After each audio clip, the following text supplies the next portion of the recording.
Welcome to another episode of Embodying the Logos. We got Theo back here, and we're gonna do freestyles. So give us your rap. uh, the durag, don't let the durag fool you. My rapping skills leaves a lot to be desired.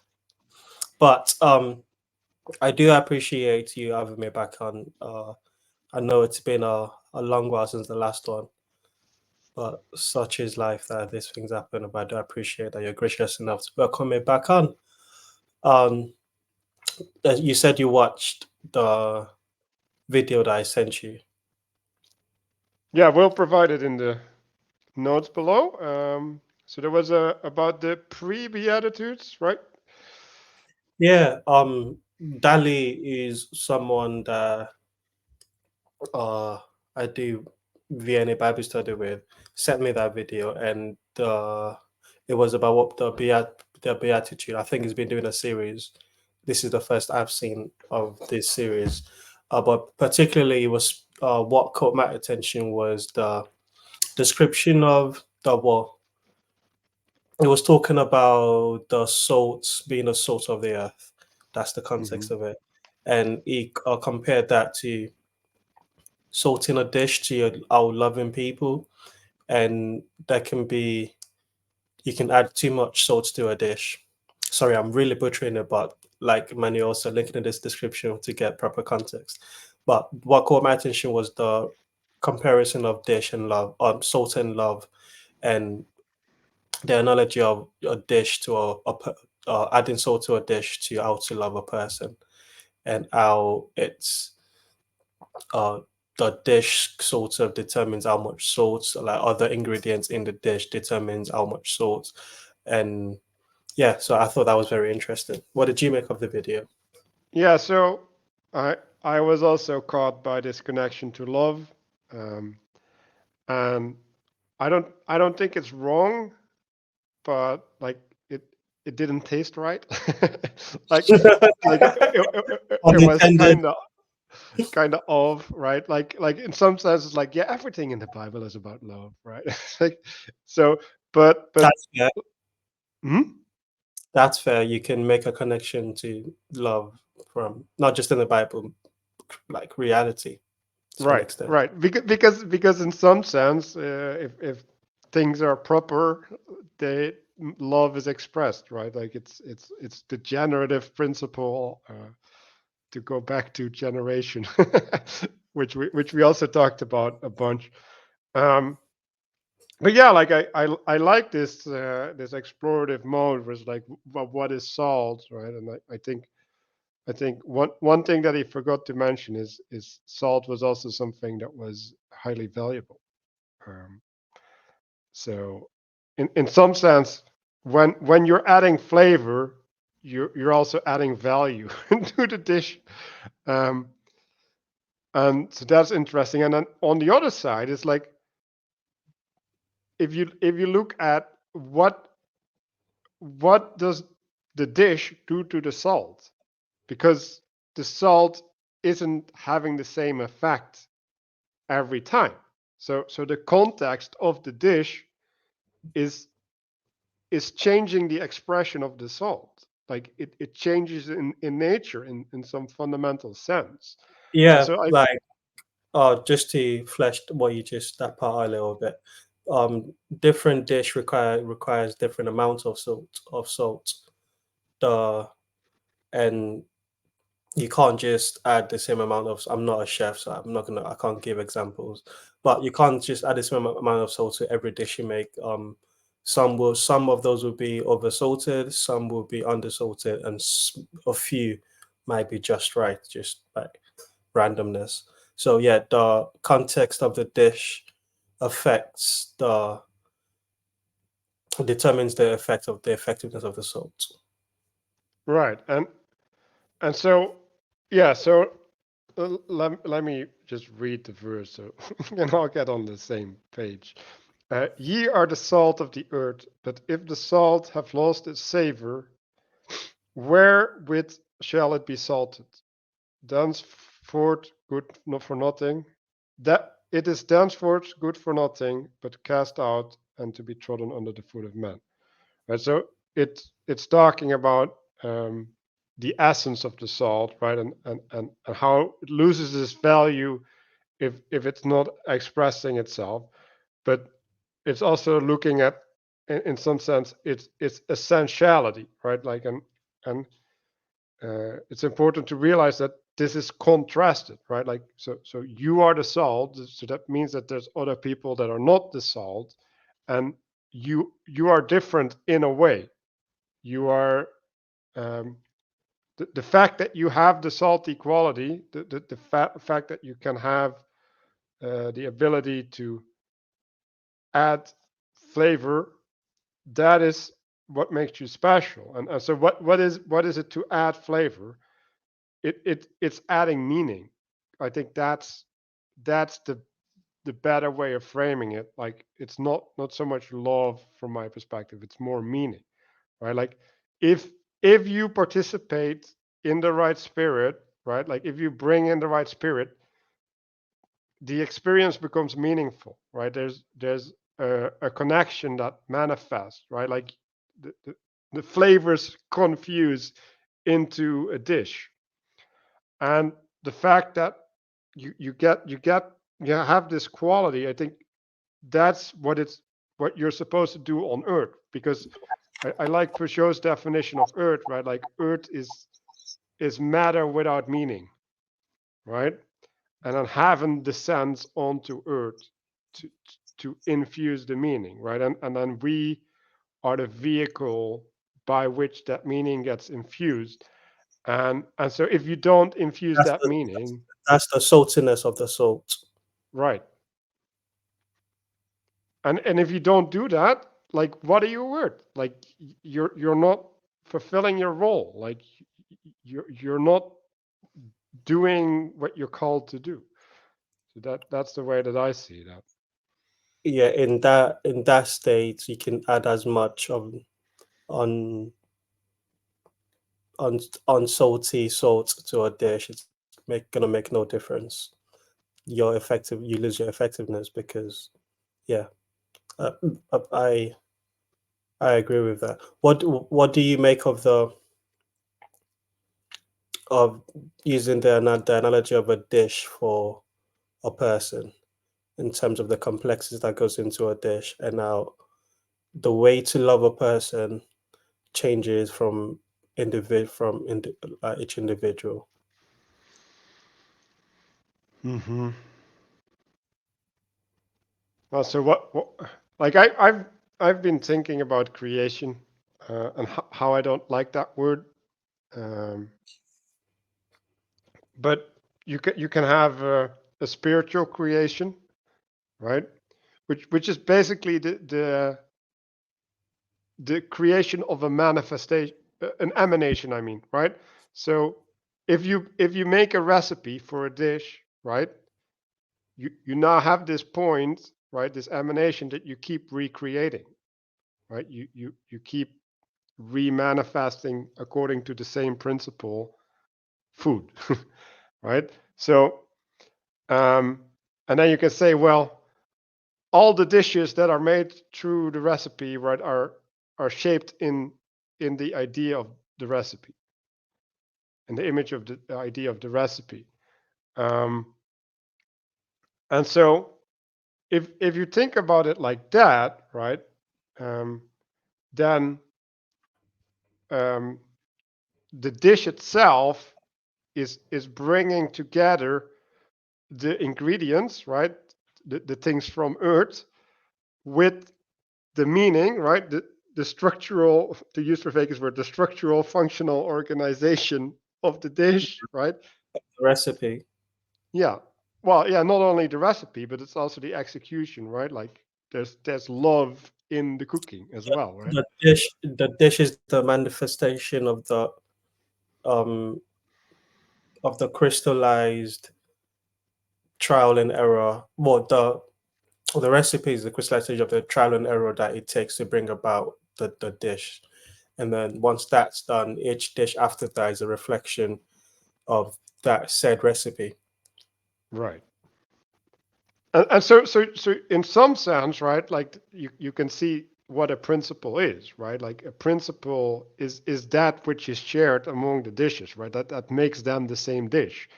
Um, and so they're all under the authority of the recipe, right? And then that is also by which you know whether the dish is good or not, right? Because now Yeah. it's in relation to so and and so if you think about the process of cooking, right? Like in I I'm Just in terms of the verse you just read, and I'm glad you read it. Uh, the dish represents Babylon, the world, whichever metaphor you want to use. That the people of that have been given the sultanas are meant. That sultanas is like the power to affect change in the world, mhm. right? Because And so, I'll read the verse before it. Rejoice and be exceedingly glad, for great is your reward in heaven. For so persecuted they the prophets which were before you. Right. So that's the context in which that's said.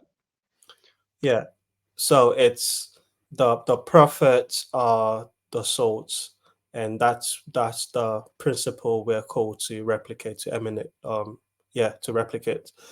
And Right. And to prophesize means to speak for. Right. So you're speaking for the emanation effectively. That you're being a voice. You're being the means through which that can come into being. oh yes, and just going playing off that a second, in then a form, not, I'm not gonna say all of it, but a form, an expression of that saltiness you're saying is the speech.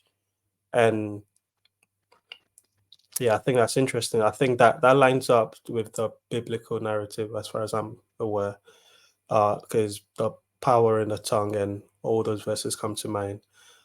So yeah, I think that is an expression of the saltiness is the speech, the speaking on behalf of, which again are to invoke some Petersonian thing about being careful with your speech and guarding your speech and always speaking truth. All of those principles come into mind. Well, yeah, and this I've been going on about this on Twitter actually. Like, what are you the mouthpiece of, right? Like what's driving you when you speak, right? Are you speaking in reaction? Like, are you driven by a response, or are you speaking for something? And are you focused, right? Are you a proper vessel of what's calling you to speak? And when you say in reaction, automatically my brain goes to it's always in reaction to the context. You always speak in reaction to the context. There's always a context in which you're speaking to. So when you say in reaction, what do you mean by in reaction? Well, so there's two ways, right? You can be like an oil tank, right? And you've set a course, and you're going straight, and you have this impetus, and then there might be a storm or whatever, and that storm will um, sway you a little bit, but you'll stay on course, right? Or you can be like flying a kite and having to track the wind all the time.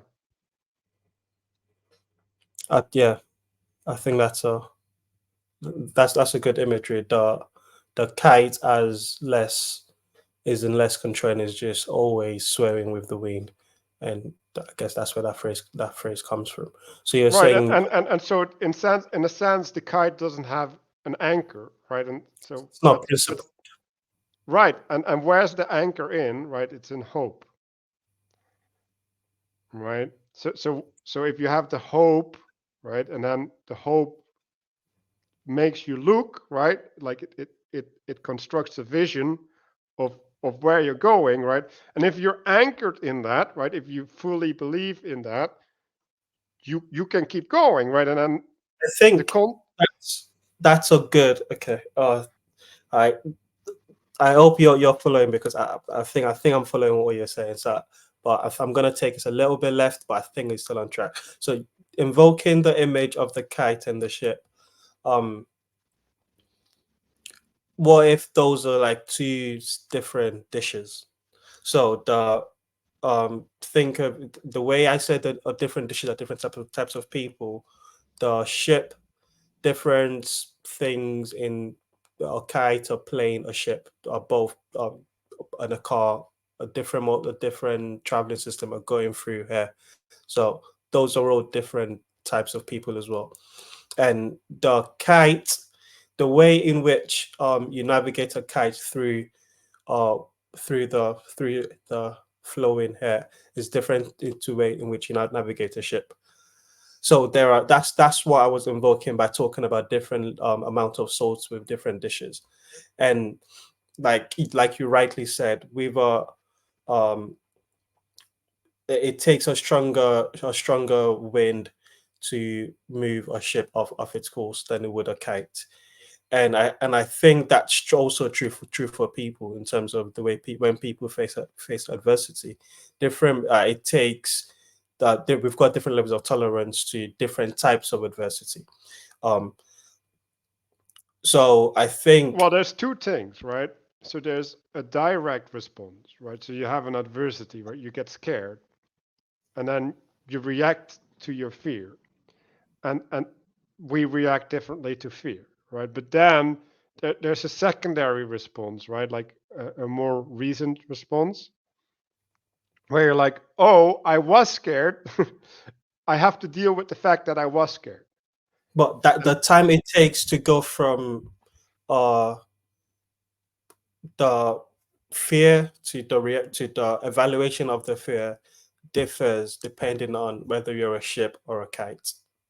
yes, and also what it means, right? Because um, like if the fear like basically makes you shit your pants, which is what the kite is, right? Like you like everything changes, right? Like nothing is the same after you're scared, and and then there's two things there, right? Like so the amount of time that you need to recover from your scaredness is increased, right? Because it's so intense, but also how do you draw the consequences, right? Like how can you change your life in a way that that fear isn't as well? You get to do what you need to do, right? Even through the fear, right? That is completely different than if you're scared and you're like, and then you keep on going, right? And then it's like, oh yeah, I just got scared. Like, what does that mean for my life, right? Just the amount of impact um, influences the direct response, but also the secondary, the reasoned response. Just to give a little bit of an anecdotal story that sort of puts this put what the ideas we're talking about into perspective. So I've got a friend that she's just recently moved back to London. She's struggling with accommodation, but she's got a job that's brought her back to London, but she got the job without sorting accommodation, so she's sort of floating at the moment. And then an opportunity came to uh, for a job with higher pay in a different city, and to normal like to someone who's like in a healthy state of mind, it's like okay, cool, that's not a big deal. But just making a decision between those two, you think whether to take the new job or not, like broke her to the point where she was just in a sea of chaos and thinking about okay, what if I don't go or if I go, I know I'm going to be lonely. I know no one in Oxford. I know it's a new city, but at the same time, it's not like I'm thriving in London. So she's just in this trying to make sense of this.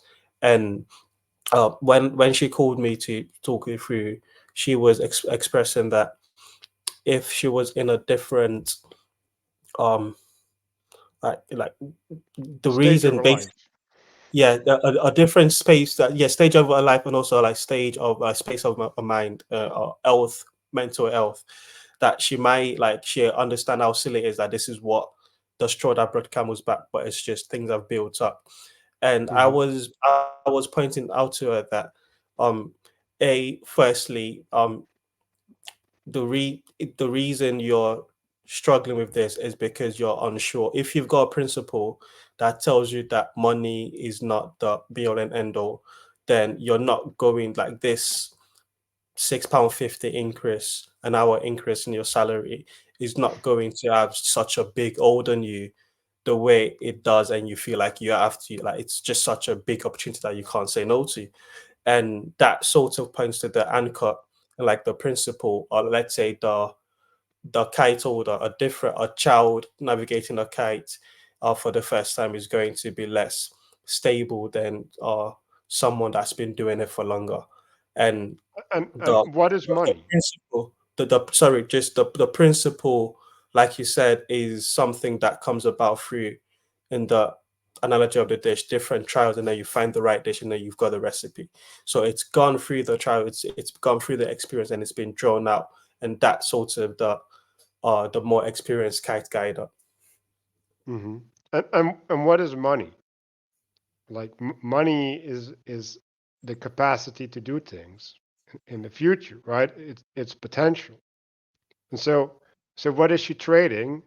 She's trading certain potential, right, or known potential for unknown potential. And like, why would you want the unknown potential? Well, because you don't know what you have, or you're not you don't feel that what you have is enough.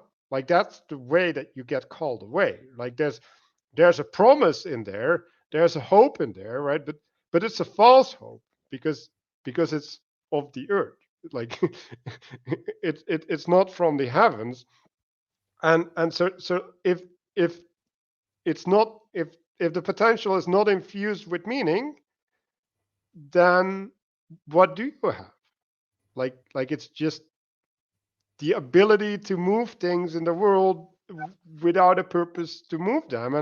And then what you end up doing is you end up chasing the ability to move things because like you don't want to miss out, and like there's an implicit promise in that if I can move things, then I will get what I want. But it's like, yeah, no, you need to figure out what you want, and then you can move things towards it. Yeah, it's these are all, like, having been in a religious tradition, uh subconsciously sort of you're infused with a lot of this. And I'm finding that people that have sort of either deconstructed early or just never stuck, because the premise of the culture, it was more enticing or more appealing, that potential that you speak of. um and it's nothing but potential, that the American dream, which is now the Western and now global dream, is nothing but potential. And it sort of aspires that everyone's got the same amount of potential. um and that leads to a lot of cognitive dissonance. For You can see why Marxism becomes very appealing very quickly, because when reality smacks you, you're like, oh no, those different people have different amount of potential, and those potential manifest themselves very differently. And you've been sold this dream of, yes, we've all got the same amount of potential, and it's, if it if you don't achieve it now, you have to look outwards. But the religious traditions forces you to look at your own saltiness. It's not the dish that's not flavored. You're supposed to be the flavor is supposed to be infused into you, and then you can manifest it, rather Well, than you're supposed to provide it, right? Like, 'cause where else is it going to come from? Like, you need to provide the flavor. Like I've been hearing a lot of talk. It's um, like there's a fatalism in there, right? Like, oh, like I don't choose to fall in love, right? Like like I at a certain point you stop being in love, right? Like there's all of these things where it's like I'm not a participant in these things. They are higher powers that come upon me, uh, and then they direct me, and then I need to utilize them when I'm being blessed by them effectively, right? And it's like, no, no, no, no, you choose to love, right? Like love is a choice, a way of life, and a skill that you can cultivate. And in the video that he talked about how you can love wrongly, right? Like you, you can be motivated by love and still be reciprocally narrowed on one aspect that still breaks the situation because you put too much pressure on one area. um, and so when we go back to these people in society, and especially I think the people that left church is I think they never connected to the truth that that was in the word, right? Like there's you said you get it ingrained in you, right? You get these patterns, and they resonate within you, right? But if you never connect them, right? If you never connect them to your participation in life, then they're going to be flavorless, right? They're going to be meaningless. They need to be salted. Um, Yeah, I wonder if that's, yeah, I do believe that's true, and I think like the book of James is pretty much saying that throughout throughout uh faith without work is dead. Uh but I think there's a even dead faith, like even dead bones can rise again. So there's always that pattern that of redemption that can happen, and even in and if that's the case, then even in that deadness, there's still some beauty. Yeah, the redemption is the beauty that I guess I'm pointing to. So I see I see the dead souls at being in the bottom cycle of their hero journey, which I know has been quote unquote debunked, but that's how I see it. Uh, and I think that's the posture we're meant to have, is that okay, there's always a chance for redemption. hmm Well, yeah, I've been talking about redemption a lot. Um, yeah, can you say more about that? What does it mean that there's always a chance for redemption?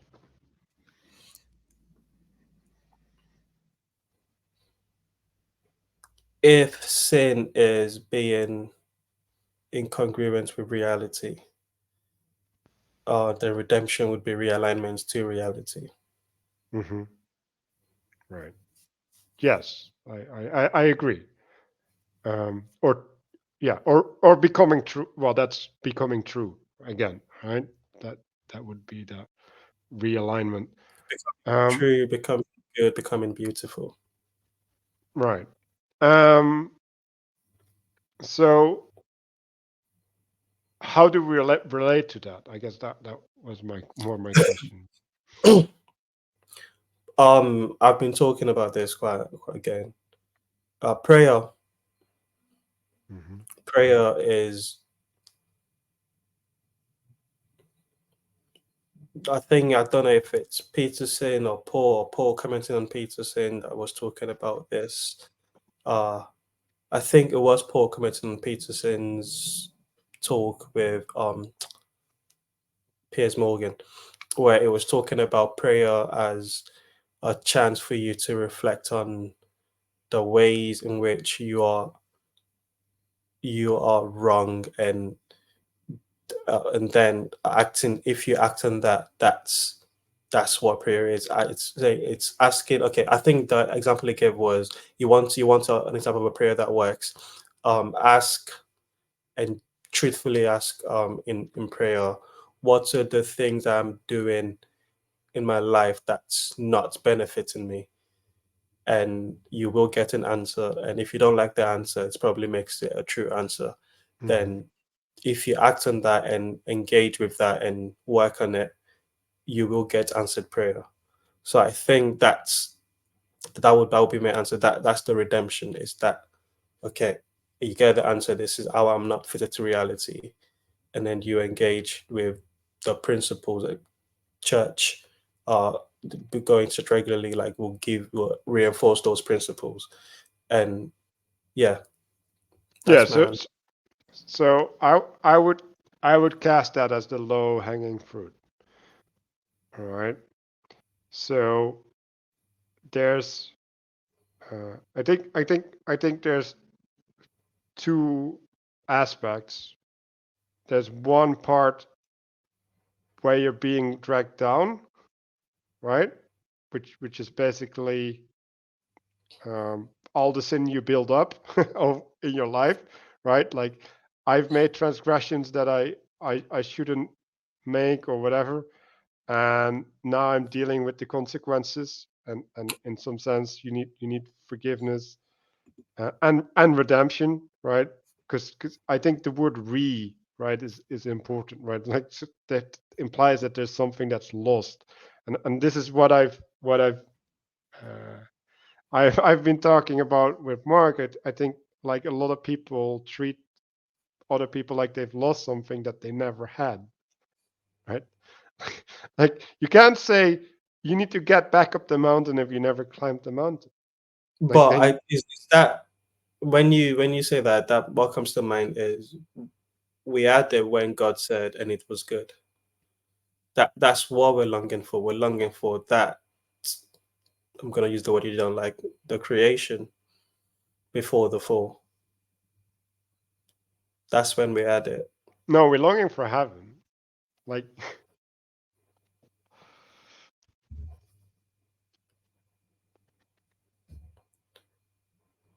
Yes, we're longing for the completion of the work that started on the cross. Yes, but I think well, yeah, that's I that's think I think I re- think that I think no, I'm saying the is to go back to pre-fall. So we did have it. There was a the yeah, world but it's wasn't. but yeah, but I don't like this because it's not gonna be the same, right? So like there's gonna be Okay, a that's where you're going there's a to now. reunion, right? But Mm-hmm. it's like a spiral, like it it's up and bigger, but it's still in the same circle, like so. Yeah, yeah, yeah, um yeah. I'll give you that. I will say creation won't be complete until the return. So yeah, I'll again the new heaven and the new earth will be the full vision. right, and well, it says it, right? Like it's new. Right? So Yeah. so there's still contribution manifesting right now to create the fullness of it. um and so There's work to be done. Yeah. I'm gonna go back to my separation, right? So there's a way in which you got misaligned, right? And then there's an aspect in which you're climbing the hill. And so to remove the misalignment is like purification, right? And you could call this sanctification or deification or something like that, right? And they're separate. And I think if you need if you need if you have too much weighing you down, like climbing is a bad move, right? Like because then you're carrying all the weight with you. Um, so you need to deal on this side, and I think that's where the redemption is, right? Um, and Interesting. and so I've been thinking about the, like there's something in Exodus, I think, or in Genesis where God Isn't says, sorry, just see presence on that meta engage that metaphor a little bit. If there the load that's weighting you down, you're saying it's you deal with that first before you climb up the hill. I don't know if I buy that. I think you're faith is climbing up the hill and believing that your load is like like the burden has been dealt with at the cross, and you just climb up either way. And redemption is that Mhm. you only get as far as you're able to. So if you just stand still, you're not going anywhere. But if you're Mhm. attempting to climb up the hill, uh, you only get as far as the load that you're carrying is. So you will realize, okay, I have to keep like slowly. Okay, what can I chip off this load? Okay, I can't let go of this, but this can go, so this goes, and you step you, Mhm. you, you step up. Okay, but you try to climb up, nope, can't, I keep falling down, so I'm not ready for this. Okay, what else can I take up? I think you should always be climbing. That standing still, to me, sounds Yeah. like you've How? got Well, but enough I'm for. not. No, no. I'm okay. So you could say there's a horizontal movement, right, and a vertical movement, and so I okay. I don't. I think you can do the horizontal movement, right? I don't think you. Well, I don't want to be certain of this, but I don't think you can do the vertical movement. Do you Like do you have God, to God deal? does that for you. Yes, yes. Do you have? Yeah, that's the faith thing, like, but I guess what I'm asking is, do you have to? Are you saying you have to deal with all of your load before you start ascending? Um, No, and no, I and think God will do that for that's you. the option. Like then, okay, yeah, that's what the But but crucifixion but story was but for about. you still need to till the ground. Well, that's probably the wrong metaphor. You still need to cultivate um, your prayer life and maybe more important, right? Your grounding in the Word that will allow you to go up, right? Because like that you need to build the foundation, right? And part of the foundation is building burning of the dead wood, right? But you also need to replace the dead wood with with something that can hold you. And the replacement, is that not the prayer and the word? That's what Well, you're that replacing. would be the word, right? And then the prayer would be like I was actually doing prayer today, and the way I imagined prayer there was that if you look at yourself in a hierarchy, right, or in a body, that's maybe better than a hierarchy. So you're in a body, and what you're doing is you're attuning yourself to the signals of the body, like you're opening your spiritual relationships to the Father, right, and then your spiritual father, and then the people around you, right. So you're you're flex well, you're stretching yourself into all these directions so that you can cultivate the receptivity. This, you can participate in the spirit that don't, which are necessary for communion to happen properly. Um, so that was the way that I was envisioning my experience. Um, and so what does that do? Well, that opens you up for revelation, right? Because now if you have proper humility, right, you can see where you are called to do things, right? Like, am I having the right relationship to what's above me? Am I having the right relationship to what's around me? Am I having the right relationship to what's below me? Right? Like, am how like is there a calling there? Right? Like, is there something what I'm not seeing that needs me my attention? Um, all of that is was definitely happening for me. Yeah, that's what I was getting at. But you said go explain further how the word might be more important than prayer. Is that because that's where you derive your principles from? Yes. Like so. Well, there's two situations, right? And like this, either you've been raised in the word, and that's the air you breathe, and then so what is your duty if that's the case, right? Like then you need to attune, right? Like like you don't necessarily need to familiarize yourself more, right? But you need to align yourself to it.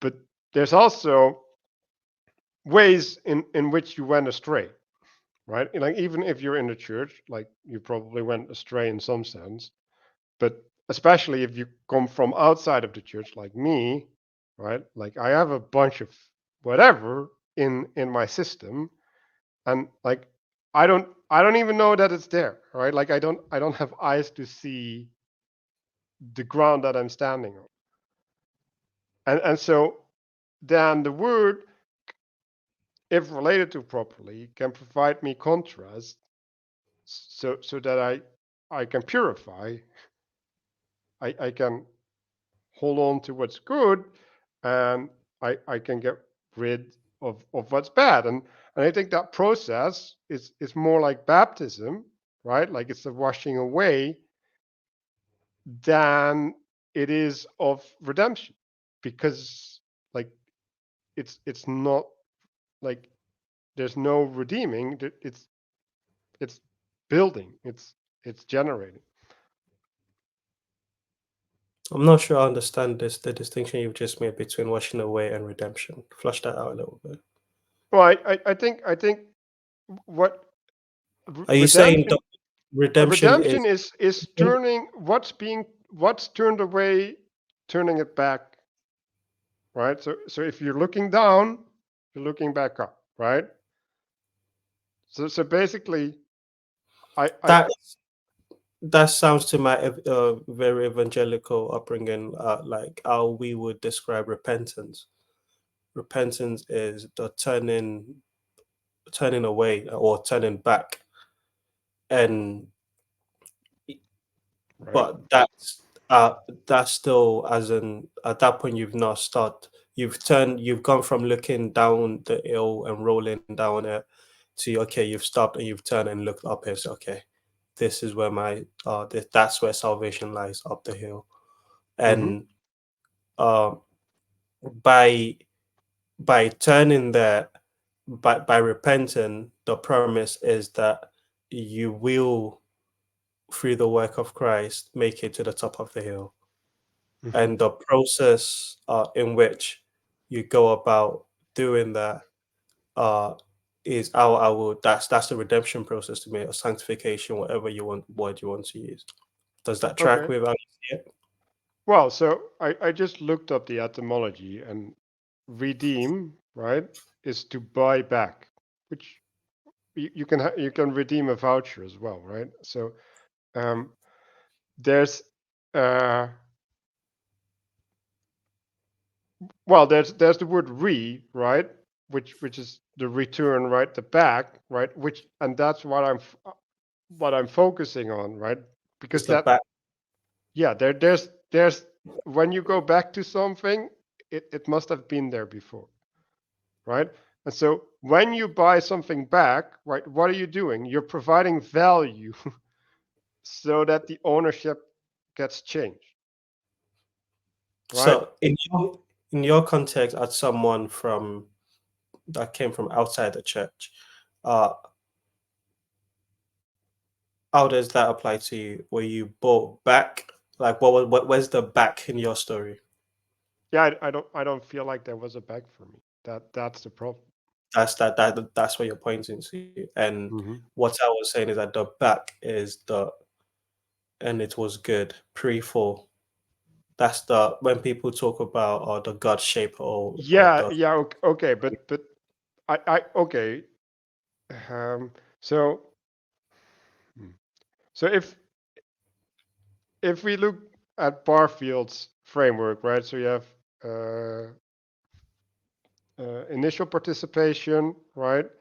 And then you, I don't know what the word he was using, I'm but not familiar with.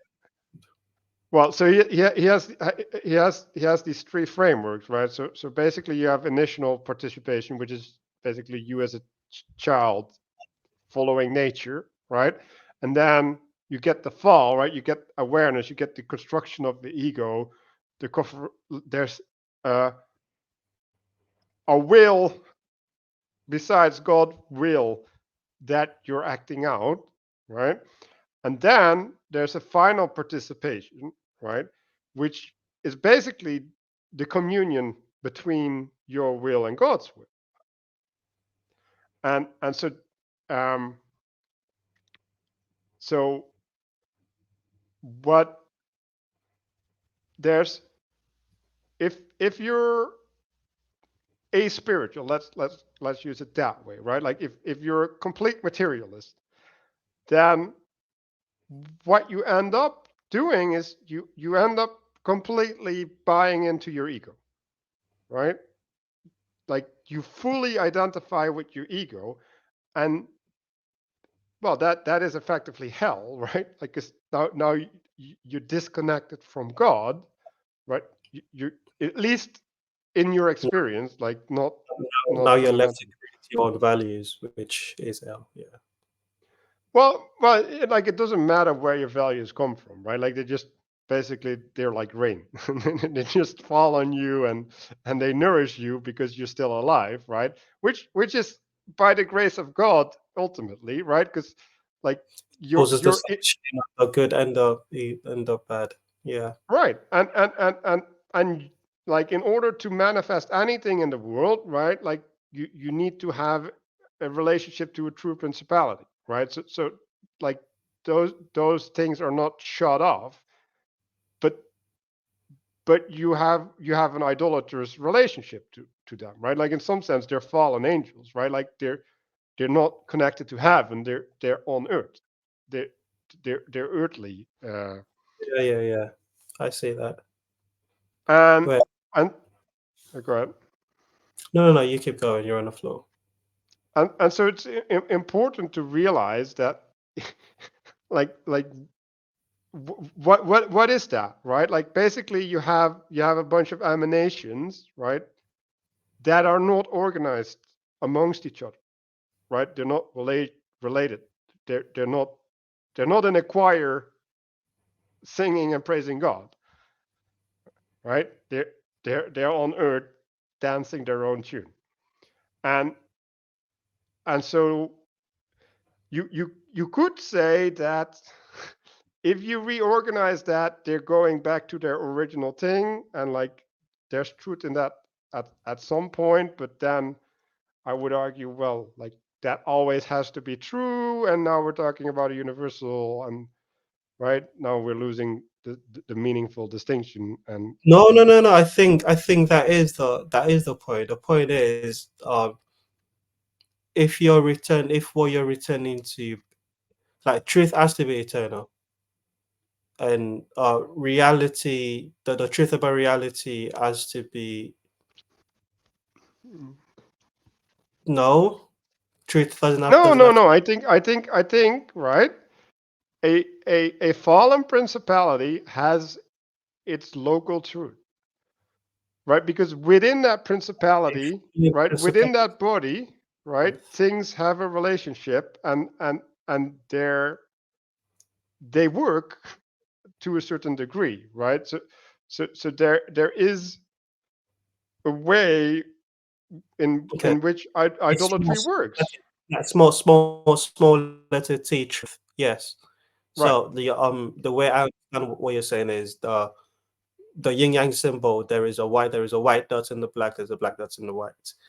Is that sort of like even in our fallen state, there's still the breath of God in us, Right. so to speak. Things like that. Um. Yeah. Yeah. Yes. Yes. I agree with that. But I'm not talking about that small letter. I'm talking about capital T truth.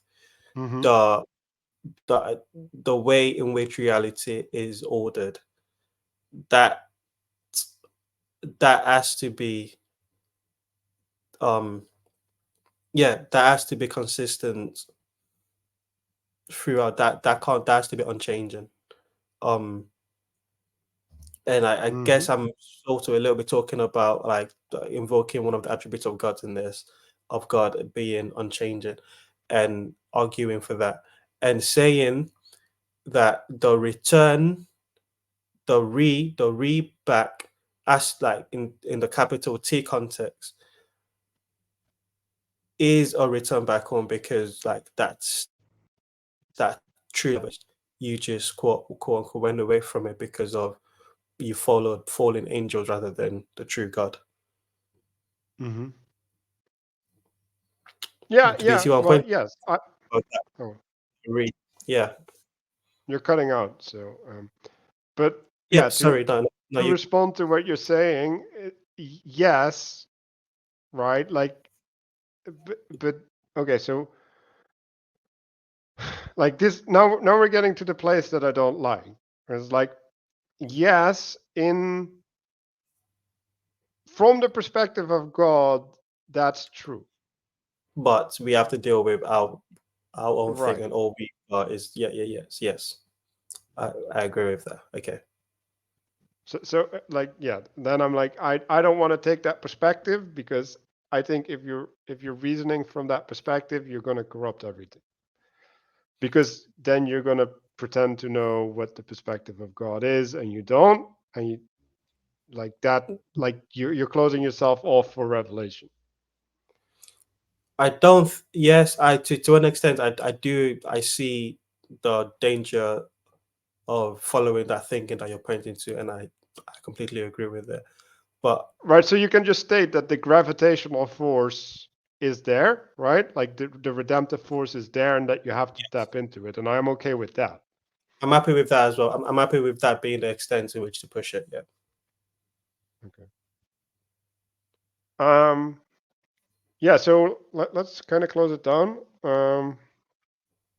So go ahead. Uh, just in context, I feel like I definitely have to watch this back, because we were flew there and there, but I feel like at every point I was getting something from it. But the things that are salient at the moment are, I quite enjoyed the metaphor of um kite and ships, and different ways in which different people deal with the wind of life. Right, And and I want to introduce the word integrity there. Right, so integrity is is that which uh, basically that's the internal consistency, right? And so if something has integrity, the more force it needs to be assuaged, like it can it's withstand more external things. um using the metaphor of the kite, the integrity there would be, let's say The string, ex like it's just one yeah, string. yes, exactly. The yes. And if you Oh have yeah. two That's right. strings, right? If you have two strings on a kite, you can steer it, right? You get a lot more control already. And then you have four strings, and then it can forward and backward, right? Like, yeah. Yeah. So that's a really useful imagery to, like, in conversation with other people, to discuss these ideas. Practically for me, it's the foundation is very important. And those are the things that are the easiest to fall away from. Hmm. Are the spiritual disciplines, the word and prayer. For me, especially prayer, that's the easiest one to go, because I can just um I've got this relationship with prayer where, because I can just pray in my head, I'm not intentional with it, which the intentional ones are always more fruitful.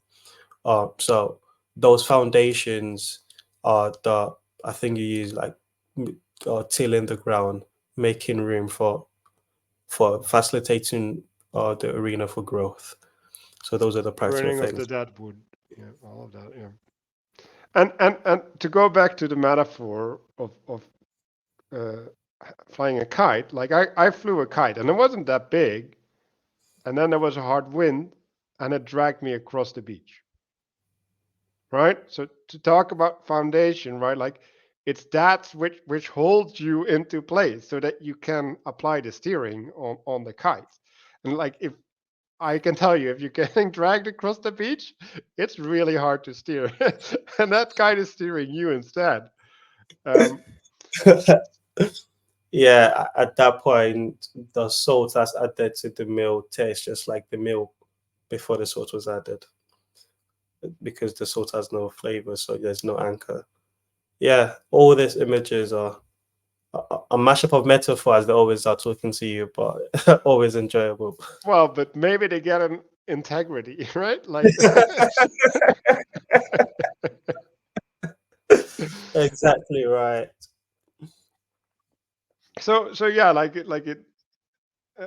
think it's important to realize that and to go back to the prophecy, right? Uh, when I was praying, what one of the things that came up with me is to imbue me with the proper authority so that basically I can prophesy, right? Or asking for my pastor to get that, right? Because you you you have authority if you speak for something, right? Like you inherit the authority for what you're speaking for, right? From the principle. Like that justifies whatever you're proclaiming. And and What's so the if limit? What's the upper bound to the authority that you receive?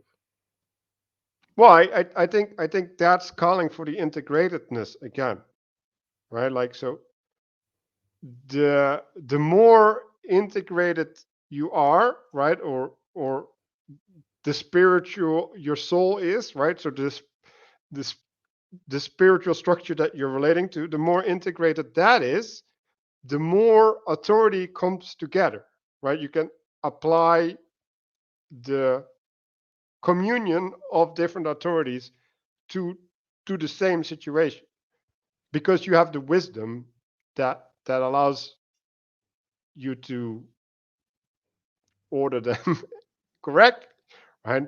And then you always have to recognize that ordering is not in your will but in the will higher than it, so that it can conform to that will. So that's basically how I see it right now. Oof. Yeah, there's Oof, a oof. there is quite a few thoughts swirling through my brain, and I'm just trying to condense them into something semi-intelligible. uh, so, firstly, that's actually a good imagery for what's currently going on in my mental palace. Um, I am not. I think the first thing to say is I'm not a cessationist. Is that what they're called? The branch of Christianity that believes that the spiritual gifts died with the apostles, the early church Mhm. apostles. So I grew up in a house where my auntie was a prophet and regularly prophesies at church, and thus saith the Lord words that are instilled in my brain forever. And I do think that the church needs to get more weird, and there needs to be a boldness and a confidence that Christians, I was going to say church people, but Christians um, actually engage and ask for these gifts the way it says. Uh, but yeah, those are the You first. need to proclaim the future, right? Like, and you claim it in advance because if you never do that, like how can it ever manifest, right? Like Yeah, before you build a building, you make a blueprint. Like if you don't make the blueprint, the building can't exist. So like that also needs to happen in church. We need to make proclamations about how things are going to be so that we can have a shared vision, right? We can share in the manifestation of the Spirit. And if that never happens, right? Like, and in some sense, again, right, because it's true, it necessarily has to manifest anyway, right? But either we can have an intentional relationship to it, right? Or we can let it emerge, right? And then when we let things emerge, we get all of these wiggle rooms where other spirits can seep in effectively. The the reason the first question I asked was what's the up or down to this is um I think it was my first day at Speaker's Corner, or one of the first few weeks I was there very early on anyway. I befriended this Muslim guy who was physically disabled, and he's his biggest. There were a lot of the main objection to Christianity at Speaker's Corner is the Trinity and other propositional arguments that happened. But his objection to Christianity was that I keep having these Christians tell me that they'll pray for me and I'll be healed, and dada, I still am not healed. And I became friends with him, as well as another Christian girl. And at some point during the day, he came up to me saying, this telling me a story about this guy Sam, that came up to him and told them very confidently that I have been given the gift of healing, and I know I have got the principles, uh and I know how to apply them to enact the gift of healing in anyone. And he prayed for my friend, and that didn't work. And I later on met this guy and I was having a conversation with him, and he was very uh first of all, probably the first yellow flag was that he told me that he'd recently been kicked out of his church, uh for them not applying the Bible in the way in which it would like them to. And he was speaking on similar terms to the way you are, about these promises are here and we should like enact them, and we should be more weird, and like we should like these are gifts for us, and the Bible gives us principles in which we can align ourselves to, that will give us the ability to do miracles and all these things. Um, Long story less long, the Muslim is actually, I saw him a month or two later. He's now a Christian. He's currently going to church. He's still not ill, but the way he became a Christian was just uh someone befriending him and kept dragging him to their church, and now he really enjoys it. So that's how he experienced the prayer and healing wasn't the way that he turned towards Christianity. So that's why I'm saying where's the upper bound, because we can in this box of modernity that we all still live in and interact with, we can apply, we can see these principles and uh, read these promises and up and try to science them, like master them in a way that we can. There's an algorithm to follow, and we can just turn God into a formula that will like a recipe. So there's always, yeah. So far, do you understand what I'm pointing to? Hmm. Hopefully, I'll be- Yeah, yeah, yeah. yeah. Well, we can't make God our pet, right? I'm trying to. I'm sure there are multiple stories of in the Old Testament, but none come to mind, of people trying to act as if the God of Israel was like the other gods of the neighboring nations that can be manipulated as such. And I think Christianity does need to be more weird, and I think I don't know where the line is. Like, because I don't want to say I more than anything I want to encourage more people like you, more people to ask and follow the revelations if they're being pushed towards the spiritual gifts. But I also know that modernity is ordered in such a way that we can, the way it's been applied can go wrong? Well, What do you? like with anything spiritual, right? Like you cannot be the final authority. And like I had this. I have this conversation with Sally a bunch, and it's like there's a thing a tension here, right? Because you have to act in faith. Like I don't think it's optional, right? Like you have to believe things. You How have to very believe. Kierkegaardian of you. Hmm? I said, how very Kierkegaardian of you. You have to either or. No, like whatever. So, but you have to believe things in order for them to be manifested, at least to participate in their manifestation, right? Okay. So this is something that I've been like, just believe comes before seeing. I think is what you're saying.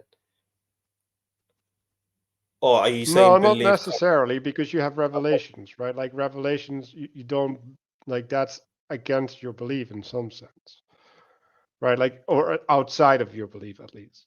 Okay. So when you say you have to believe before. You like for example, right? Like when I go to school, I have to believe that school is good. I have to believe that I can participate in school. I have to believe that doing my homework is gonna help me finish school, right? If I don't have these beliefs, I cannot have these participations, all right? And then my my participation in school is gonna fail because I couldn't act in faith with these beliefs, and so you like a belief is a way to attend to the world, right? Like it's creating salience, right? It's creating something. Well, it's creating attention for revelation, for signs, right, and for wonders. You attend to the potential of their manifestation, so that you can respond, right, and or at least not be in the way when they happen, right? Because like if you're standing in the way when something happens, you'll close the door for it. Like I've had plenty of experiences where I became aware of something good that was happening inside of me, and because I became aware in the wrong way, right? I was suspicious of it effectively, right? I squashed it instead of that. I let it manifest. I could participate with it in faith, right? So we need to have certain beliefs, so that we can be open in the right way, so that when the blessing appears for us, right? Like when it manifests, we can uh, what's it called? We can seize the opportunity. We can What what belief did you have that made you uh that facilitated the ground for your repentance or your turning away from materialism towards theism? for example, right? Like I there was there's these social opportunities, right? And so this is having a relationship to ears to hear, right? So the a kid fell, right? And then I'm like, what do I do, right? Like what am I called to do in this moment, right? Like it's a moment of crisis, like it's hurt, it's crying, right? Like what is the way that I contribute? And because I didn't believe, or I didn't know myself, right? That's maybe a better word at that point, but that's also related to belief, right? Because knowing yourself in a certain way is an implicit belief. I I didn't know how to enact that role, right? So I had to reason myself through the situation, and at a certain point, it was like, oh, like I think someone even told me like someone should get some ice, and I'm like, oh. Yes, like I should get some ice. Like, why haven't I thought of that, right? So now, right, like when I would experience that again, my capacity to act would be completely different, right? Because my my belief of who I am and what I'm capable of, and and what's expected of me, has changed. And It's uh, I think it's Ian McGilchrist. I think it's the matter of things. Anyway, someone talks about our engagement with reality being as we see like icons on a desktop, and Mhm. the soft you're talking about the software that enables you to see the icon. That's the belief. Right, yes, like you, like I see plenty of people that discount, right? Like I could never do that, for example, right? That's a lack of belief, right? So they close their opportunity for that action preemptively, and they never reality check it, right? So that's what a lack of belief does to you, right? And then there's a different belief, right? So this is a belief, this is a known unknown, right? Like, so you know about the optionality, right? But you don't know how it's going to go, and you preemptively judge it as bad, so you never engage with. But then there's also unknown unknowns, right? And that's where the miracles are, right? Like that's where the things that we couldn't even conceive of are hidden. And Yeah. in order to be receptive for that category, right? Like you have to go in with full faith, right? You just have to let it blast you, and trust that it is good. Because like it like if you like you can say like a drug trip, right? Like if you go on a drug trip and you're expecting something bad for whatever reason, you'll end up with a bad trip, right? And you literally end up in hell, right? Instead of having an awesome experience, you have an awful experience. And and that's that's a matter of faith in some sense, right? Like it's the belief, right? Like what do you expect that's coming, right? Like what are you looking for in your experience? Like how's that coming at you? And then like can you turn that towards the good, or or does it impose upon you, right? And sometimes you lose control, like you're being subjected to it. But I guess to go back to you're turning away from a situation where you're trying to figure out what action to do next. Seeing the kid then that fell to a point to where you're at now, where okay, you've now got an internal software that guides and helps you to have less cognitive explosion. But the question is still like that openness to the unknown unknown. Was that something that you cultivated, or was that just like a okay, I'll Well, it's both, right? Because you cultivate yourself to be receptive, and then you still get overwhelmed in the moment, right? So it's both. like like there's a part of your contribution, and then there's a part from God, and they both need to be there. yeah, I asked that because I was speaking to someone in an estuary meeting. Paul's coming back to the UK in a couple of weeks, and she was telling me how she almost felt like, oh, like like like a kid turning up to school without having done their homework.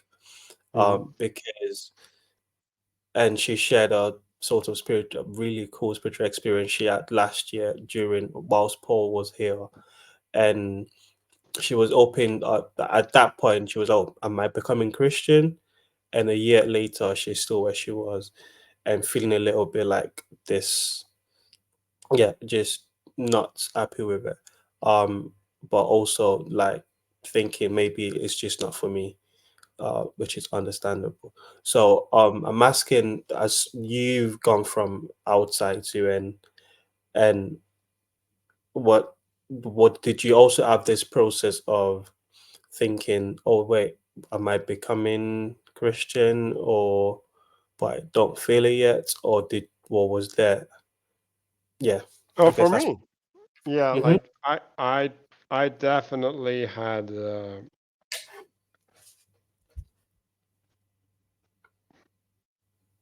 Well, I'm not thinking in those terms. Like I actually had a date recently, and she asked me, "What do you see when you look at me?" And I'm like, "That's That's not a the way." great question to ask on a date. I love that. Good for I am, her. but I was like, that's not what I do. Like I see what I need to see.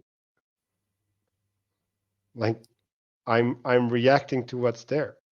Like I'm not I'm not seeing you. I'm seeing what I'm relating to. So yeah, it's the same with Christianity, right? It's like, okay, like I'm now reading to this part of the Bible, or I'm getting this sermon or whatever, right? And what I'm trying to do is, to the best of my ability, uh, be present with that. And like I can see it in myself, right? Like sometimes my mind goes to a place, and then it's like how's what my mind is doing, contributing to my participation. And like if I realize that it's not good, which is almost all of the time, then I stop doing it, right? And if it's good, then it's in the spirit, right? And in some sense, I'm not even self-aware, right? Like I'm not really thinking, but it's it's going with the flow, right? Like it's not thinking, it's basically like the boat going on the stream or something. And and and I've learned to recognize, I guess, in some sense, when I'm frustrating, right? Like when I'm frustrating what is happening versus when I'm trying to find the good in what is happening.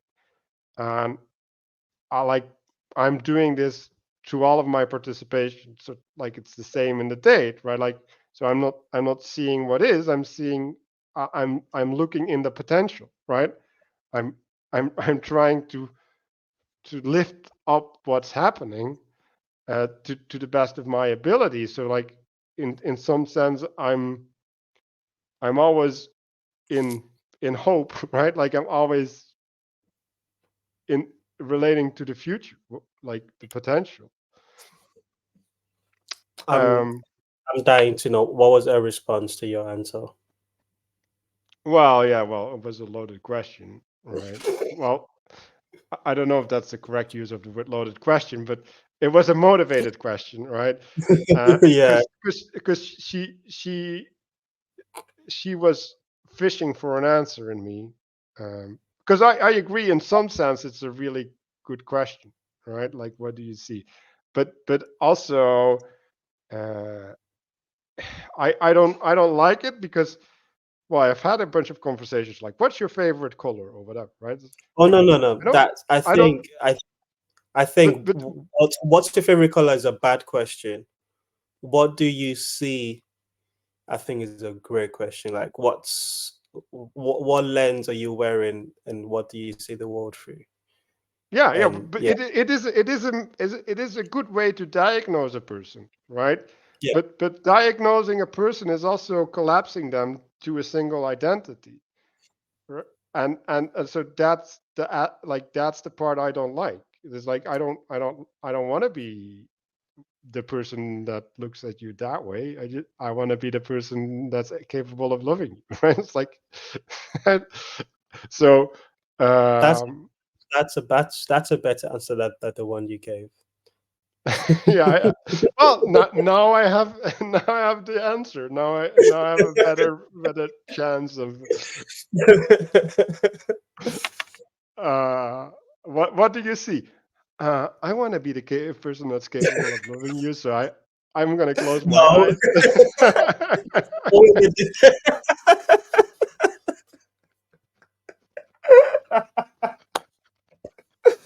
Oh gosh. That's brilliant. No, I think there's a way to deliver that and make it. What do you see? I don't ask questions. I don't. What was your response? I don't look at you that way. I don't see things that way. Yeah, I no, think I respond to what I'm called to do, what's asked of me, right? Like that's how I see you. Like I like are you telling me something? Then I'm seeing you as the teller. Are you listening to me? Then I see you as someone I need to connect to. I need to relate to. It's like that's the way I see you. oh, Anyway, that's so funny. let's get more awkward. Teo, do you love me? I love you. Why, thank you. I love you too. And and I think we can close on that note. Oh, this has been so great. I think we covered all bases at least. Enough Uh, of them. yeah, Thank let's you. get some feedback and keep this conversation Please, rolling. I will be in the comment section. Thanks for watching, and see you in the next episode.